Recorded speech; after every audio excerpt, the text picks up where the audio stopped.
Hey, did you ever wonder why Chakotay got that tattoo on his forehead and what it means?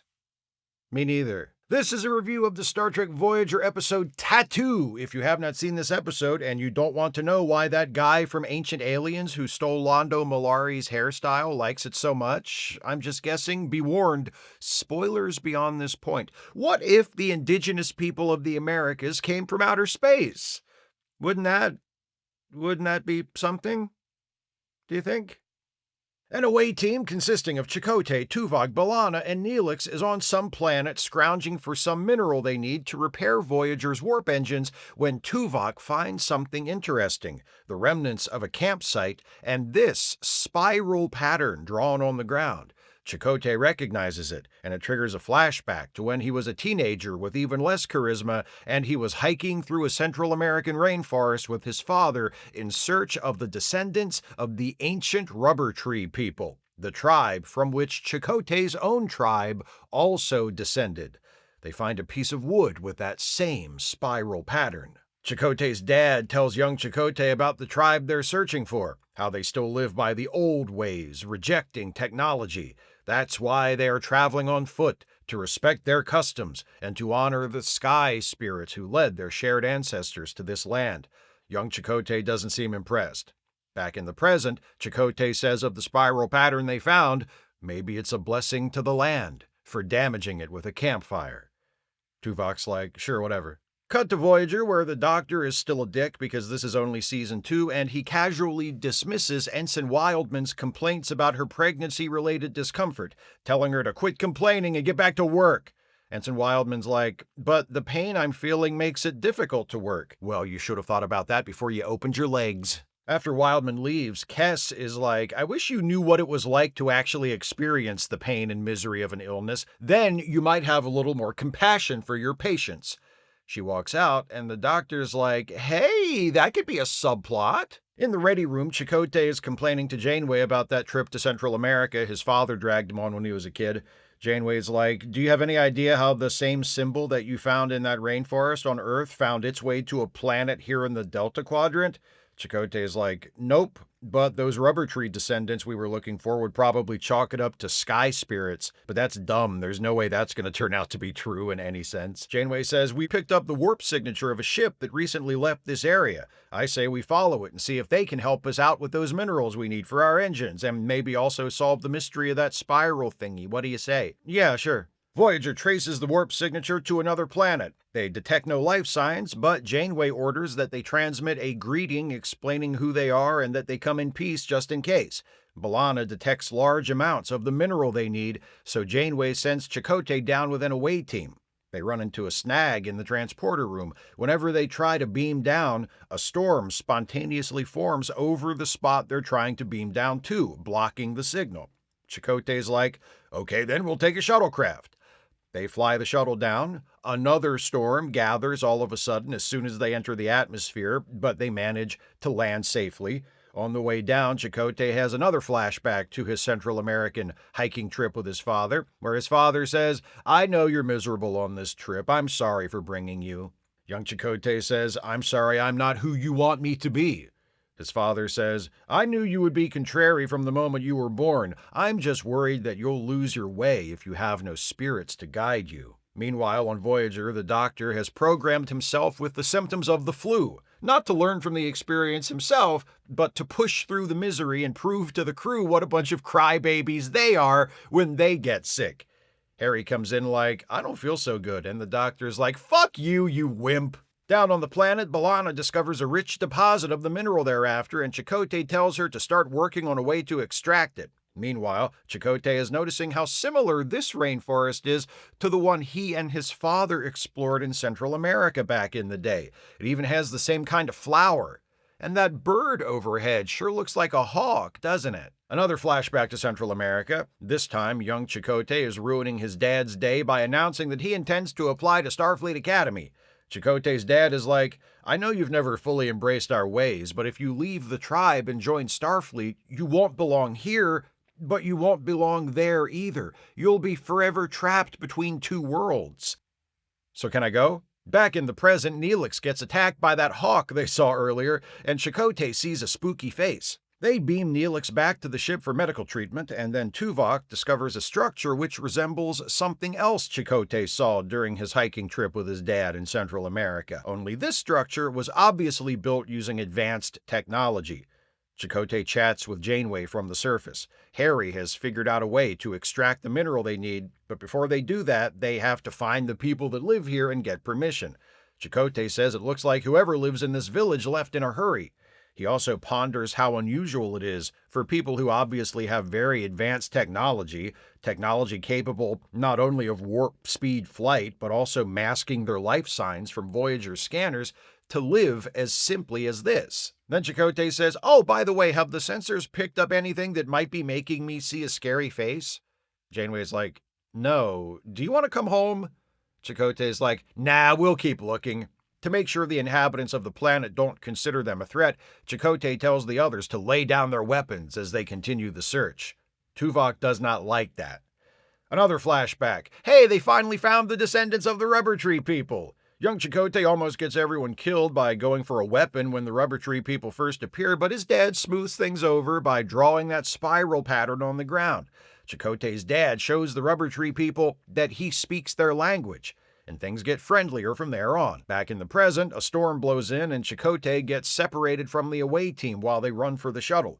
And what I mean by get separated is that Chakotay clearly and deliberately chooses to just run in a completely different direction from the others. I don't know if we're supposed to interpret that as Chakotay not wanting to go back to the shuttle, but wanting to stay and continue searching for the inhabitants of this planet, or as Chakotay just being a fucking dolt who's incapable of following people at a brisk jog. But either way, a tree falls on him and knocks his communicator off, so when the others are beamed up, he's left behind. While Janeway talks over what happened with Tuvok and B'Elanna, the doctor calls in to complain about how his flu is lasting longer than he programmed it to. Janeway sends Harry to sickbay to fix him so he stops complaining and distracting everyone from the serious life and death situation, which at this point only threatens Chakotay, but still. Harry arrives in sickbay to find Kes tending to the doctor, who fears he's dying.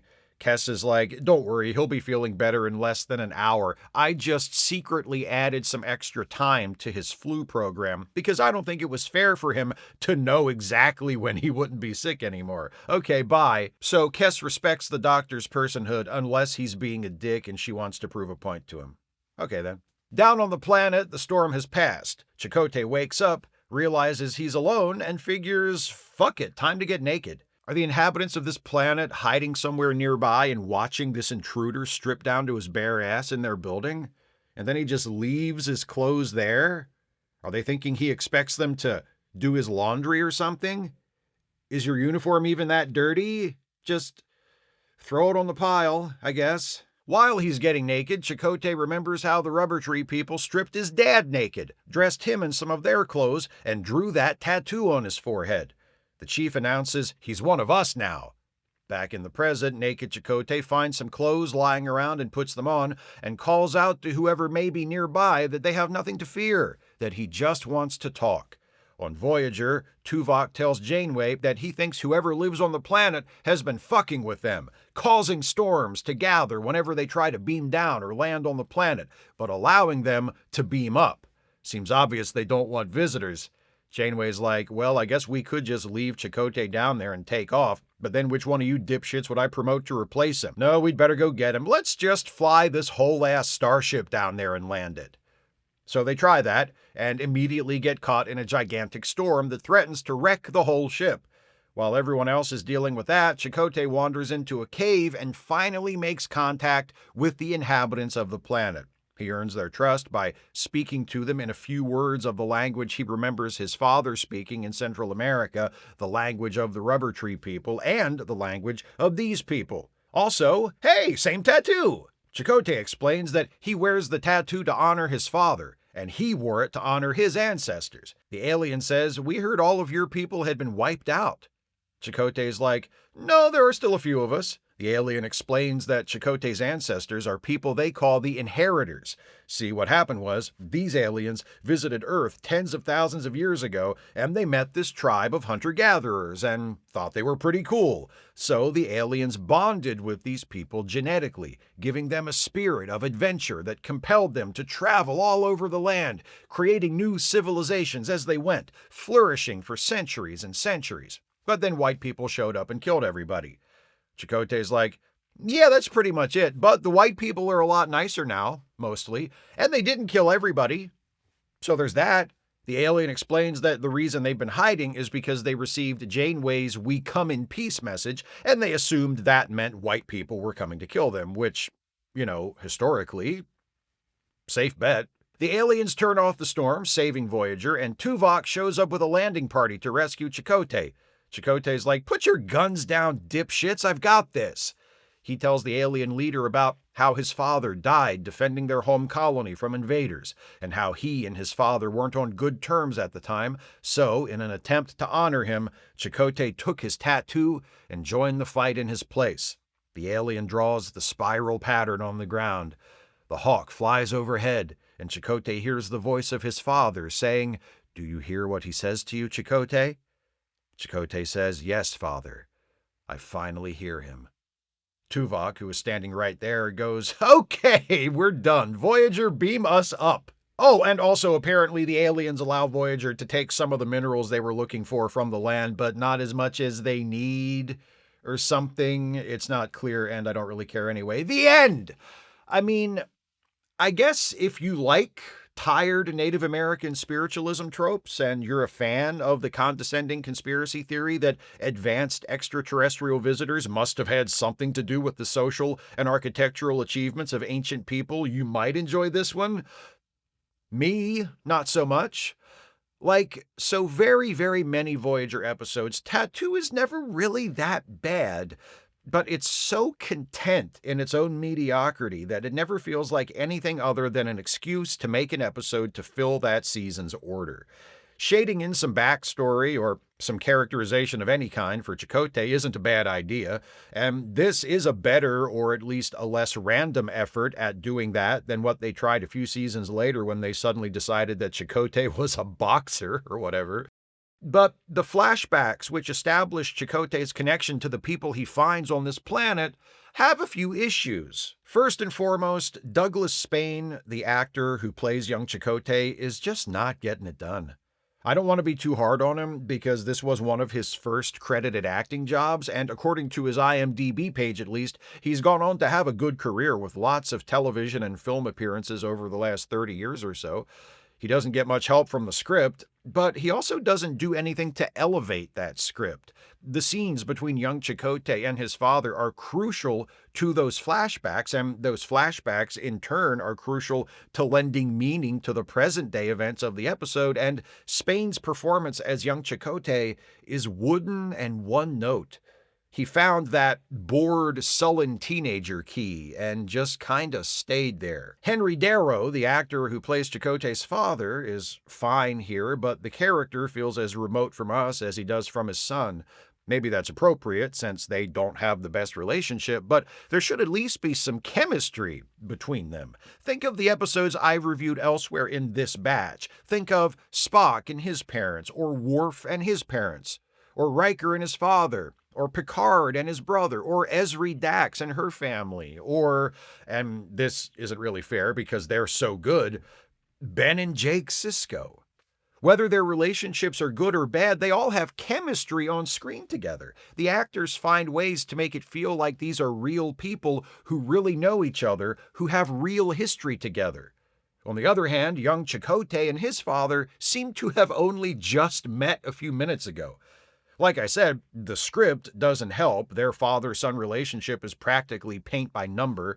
Father wants his son to honor his heritage. Son doesn't care about the heritage and wants to leave the community and forge his own path. That's a perfectly fine framework for a story, but ideally you would fill it out with some specifics that make it feel unique.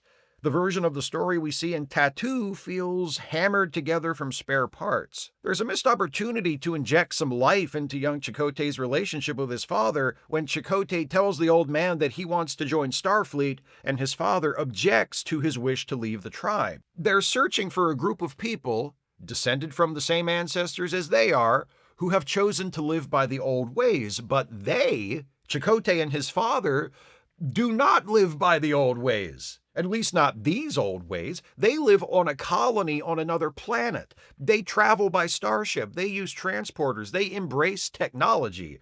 In order for that to happen, somebody had to leave a tribe at some point, didn't they? And yet now, Chakotay's father is telling him he can't do that he's a prisoner of the ways in which he was raised. Wouldn't rebellious, resentful teenage Chakotay be all over that contradiction? Instead, he just sort of glumly asserts his independence and asks for his father's blessing to join Starfleet.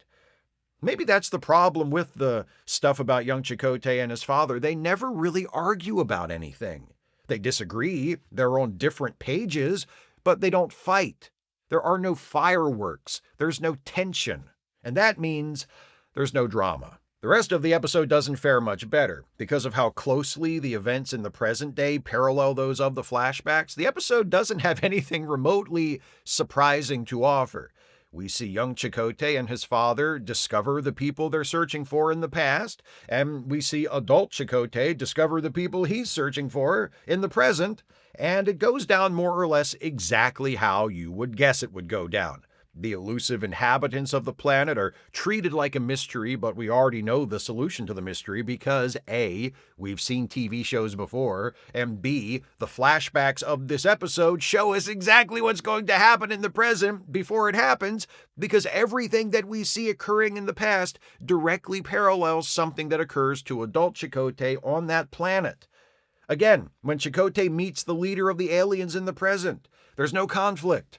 What little tension there is at the beginning of their meeting is easily diffused, and it quickly dissolves into some dull exposition about how these aliens helped out some indigenous North Americans a few 10,000 years ago, all to explain why Chakotay has a particular tattoo. Like, was it necessary to have aliens from the other side of the galaxy visit Earth in the distant past and influence the development of early Native Americans just to explain why the show's second lead has a face tattoo? Feels like a long way to go. Also, how dumb are we supposed to think Janeway and her crew are? The episode is 3/4 of the way over, and they've experienced this storm pops out of nowhere to interfere with us phenomenon 3 or 4 times, and then, finally, Tuvok says, hey, I think maybe the people who live on this planet are manipulating the weather somehow to try and keep us away. Was that not obvious from the first time it happened? You already knew there were people here. You followed the trail of a starship to get here. That's why you're here to begin with. Finally, before I move on to other matters, the Doctor's subplot feels shoehorned in here, doesn't it? I'm not saying it's necessarily a bad concept, and the Doctor's callous indifference to Wildman's pregnancy-related aches and pains is very funny, and sadly, probably an accurate depiction of how dismissive male physicians can be about the health issues of women. But it's really out of place in this episode. The A story is dealing with things that, at least in theory, are pretty serious. Mysterious aliens hiding from the crew, Chakotay trapped alone on a potentially hostile planet, searching for these aliens while struggling with his unresolved issues involving his father. And every time we cut away from that, we get a minute or two of a sickbay sitcom starring the Doctor. Sometimes drastic tonal shifts like this can work in an episode's favor, but this is not one of those times. Beyond the problems related to plot and acting, Tattoo is dragged down by its heavy reliance on hokey Native American cliches and insulting ancient aliens bullshit. There's a lot of talk about sky spirits and honoring the land, but nothing that feels authentic or specific to a particular group of people. It all sounds like Native American-themed gibberish invented by a white person, which is what it is. As many of you probably know, the consultant hired by the producers of Voyager to verify the authenticity of the Native American-related material was a man named Jamaica Highwater, who claimed to be of Cherokee descent, but in fact had no Native American ancestry at all. Oh yeah, and the fact that Highwater had fabricated his Cherokee heritage had been exposed several years before Voyager was even a gleam in Rick Berman's eye, and they hired him to be the Native American consultant anyway, because I guess Akuchi Moya translates to "we didn't do any research." And as far as the ancient alien stuff goes, yeah, it's Star Trek. Yeah, it's fantasy. That's all well and good. But if we're going to write bullshit historical conspiracy theories and pseudoscience that undermines the legacy of already persecuted and decimated indigenous cultures into the show, can we at least be a little more creative about it? Because what this episode tells us is that some random aliens showed up 40-something thousand years ago and gave a nondescript genetic boost to a tribe of hunter-gatherers because, I don't know, they dug their vibe? Doesn't exactly light the imagination on fire. Tattoo was written by Michael Piller, one of the most important writers in the history of Star Trek, who proves with this script that even the great ones strike out every once in a while. It was based on a story by Larry Brody, who also wrote The Magics of Megas 2, one of my favorite episodes of Star Trek the Animated Series, and it was directed by Alexander Singer, a veteran TV director with a decades-long career at that point, who helmed a bunch of episodes of Star Trek The Next Generation, Deep Space Nine, and Voyager over the years. So now I know Chakotay had unresolved issues with his dad, and I know Chakotay's distant ancestors genetically bonded with aliens, whatever that means, and I know why Chakotay has his tattoo and what the tattoo symbolizes. The only thing I don't know is why I should give a shit about any of that. Just throw it on the pile, I guess. Those are my thoughts on Tattoo. What do you think of this episode? Please share your thoughts with me in the comments. If you'd like to support this channel, and I sure wish you would if you can afford it, you can do so by becoming a patron at patreon.com/Steve Shives, becoming a channel member by clicking the join button, or by making a one-time gift by clicking the thanks button, or via PayPal or Venmo. Links are in the description. Please join me next time as this batch of reviews of episodes centered on family matters continues. We're sticking around on Voyager for one more week for an episode from Season 7 of that show titled Lineage. See you next time for that one. Thanks for watching, and take care, everybody.